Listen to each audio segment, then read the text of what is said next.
Stress and gender. Research tells us that men and women react differently to stress and that differing situations create their stress. For example, one study done at the University of Alberta found that women wake in the morning with their lowest stress levels. These levels climb as they rush around the house getting everyone ready for work and school. Their stress levels rise until they get to work, when they begin to drop back a bit. Their stress levels slowly rise again during the day and continue to rise as they come home and look after kids, dinner, and household chores. Their stress levels usually don't drop again until they are ready for bed. Men, on the other hand, rise with lower stress levels, usually lower than their mate's stress levels if he is married. Their stress levels don't rise significantly until the drive to work. Then, levels begin a slow climb that continues throughout their day. However, as they leave work, their stress levels begin to drop and continue dropping after they arrive home. Generally, they go to bed with low stress levels. This is a generalized version of what happens to stress levels with each gender. Of course, there are many variations of this scenario. Women without children and high-pressure jobs, and men whose stress levels begin to rise the minute their feet hit the floor in the morning, and who are in demand until the end of the day. Okay, so stress is the #1 health problem in the world today. Problems stress can cause include heart attacks or strokes, drug abuse, ulcers, physical illness, hypertension, migraines, high cholesterol, insomnia, depression. Stress is about attitude. However, stress alone does not cause illness. Stress is neutral until it lands on us.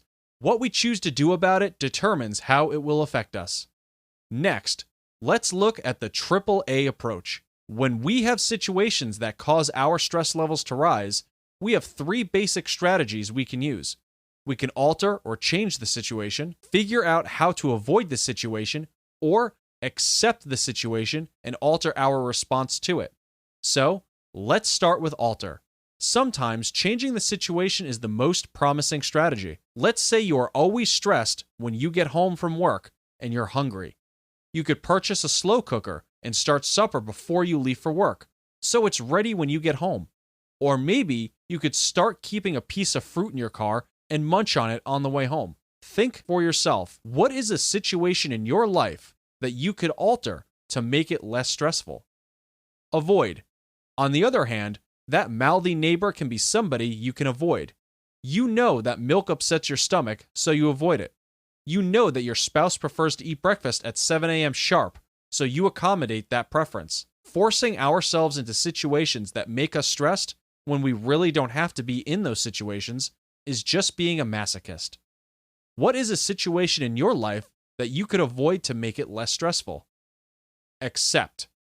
There are some things in life, like taxes, that are unavoidable, so we may as well accept these situations with good grace. Let's say going to the dentist makes you stressed. Accept that and deal with it accordingly. Play music before you go. Give yourself some positive self-talk like, by this time tomorrow, it will be all over. I won't have to do this again for 6 months. Or, I can handle this. What is a situation in your life that you could accept to make it less stressful? Keep in mind, when you're faced with a stressful situation, remember the 3 A's to help you through it. First, look at how you can change the situation to make it less stressful. If that's not possible, is there a way that you can avoid it? And if all else fails, put a smile on your face, accept it, and give yourself some positive self-talk.